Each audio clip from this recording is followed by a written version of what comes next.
Hello,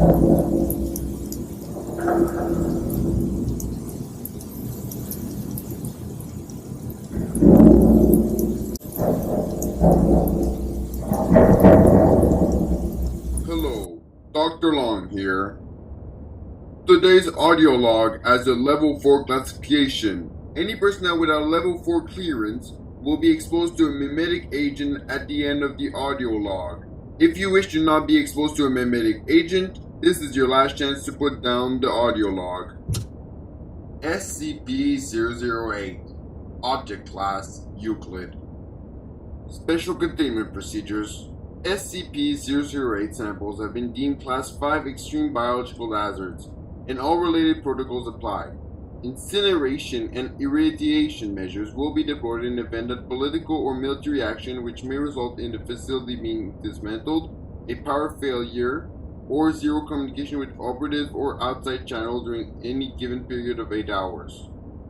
The quarantine period for the operatives leaving the facility is 4 months. If a breach has occurred, incineration and irradiation measures shall be deployed. It should be the policy of all G2 sites not to prepare evacuation procedures.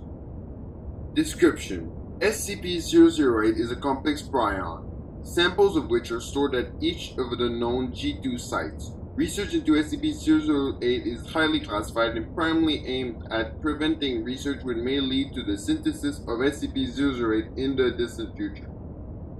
Traits of SCP-008 prion include 100% infectiousness, 100% lethality, transmission through exposed mucous membrane and all bodily fluids, not airborne or waterborne.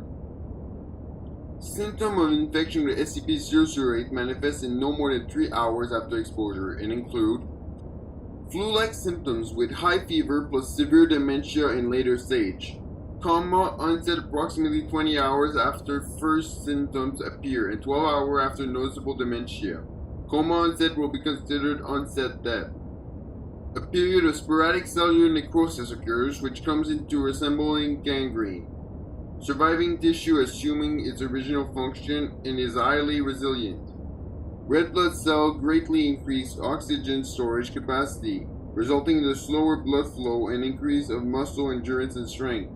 Nervous and muscular system unaffected by total organ failure for several hours. Metabolism may decrease to extremely low levels, allowing subjects to survive for over 10 years without nutrition. High blood viscosity results in negligible blood flow from gunshot puncture and slashing injuries. Conditioned behavior, motor control, and instinctive behavioral mechanisms are damaged, and cognitive ability are severely retarded and erratic. Animal experience excessive brain necrosis and are inactive.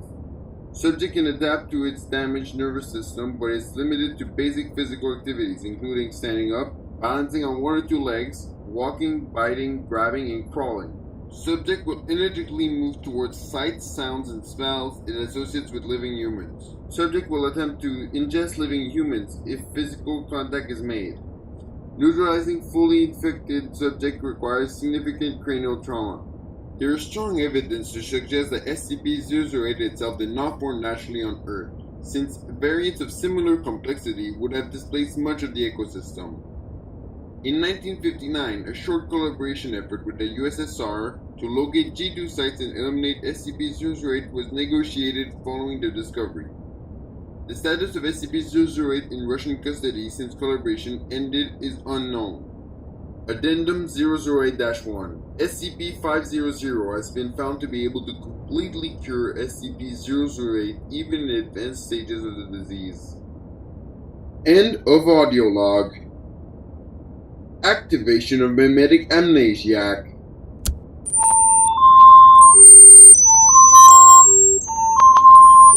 Hello, Dr. Long here. Unfortunately, there's no audio log today. With O5's permission, I delayed the next audio log to in 4 days. See you then.